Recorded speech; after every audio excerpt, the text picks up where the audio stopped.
նշելով կարմիր գծերի գաղափարը, Իրանի ուշադրությունը դեռ չի սևեռվել դեպի Կովկաս, որովհետև մենք գիտենք նաև, որ նույնատիպ սպառազինություն իսրայելական գտնվում է Ադրբեջանի տարածքում։ Այսօր ադրբեջանական մամուլում ոչ պաշտոնական, իհարկե չեմ էլ կարծում, թե պաշտոնապես դա կհայտարարեն, տեղեկատվություն տարածվեց, որ Իրանի հետ սահմանին որոշակի, ասեմ այսպես, պատրաստության բարձր մակարդակի են վերվել զորքերը, սահմանապահ ծառայությունը եւ այլն։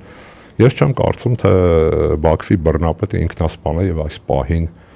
կգնա Իրանի դեմ գործողությունների կամ կմիանա այդ կոալիցիային, բայց ես չեմ կասկածում, որ հոգու խորքում նա երազում է այսպես կոչված ճակերտավոր եւ երբևիցե գոյություն չունեցած հարավային Ադրբեջանը այսպես կոչված Ադրբեջանին, այսինքն այսօրվա Ադրբեջանական Հանրապետությանը միավորելու մասին եւ դրա ամենակարճ ուղին իրանական պետականության կործանումն է։ Հիմա Այսինքն Բաքուն նստած սպասում է երբեն Ամերիկան ու Իսրայելը կործանելու Իրանը, որ սպասում են եզի ընկնելուն, որպեսզի դանակավորները շատանան։ Հայկական առածկա։ Իդեպ այդ դանակավորների մասով իմ մոտ այնպիսի տպավորություն է, որ այս կոալիցիան, որ ձևավորվում է, նաև արևմտյան պետություններ հայտարարեցին, որ միանում են Իրանի դեմ պատերազմին, օրինակ նույն Ֆրանսիան, Մեծ Բրիտանիան թույլատրեց իր ռազմաբազաներից Միացյալ Նահանգներին շատ դժվարությամբ իմիջիայլաց։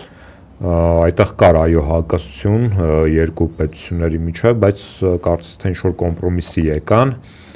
Իմ մոտ այնպիսի տպավորություն է, որ յուրաքանչյուրը փորձում է այս պատկերավոր ասած այդ տորթից իր բաժինը տանել։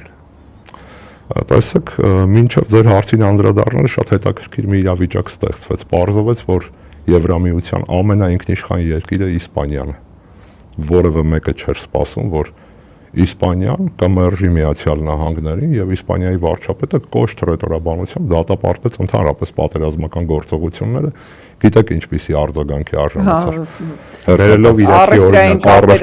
առևտրային տարիֆներ, չգիտեմ, առանց ձեր թույլտվության էլ մենք օգտագործենք ձեր տարածքը եւ այլն։ Բրիտանական դիրքորոշումն էլ հետաքրքիր էր, որովհետեւ Սթարմերը ակնհայտորեն չի ուզում ներքաշվել այս պատերազմի մեջ,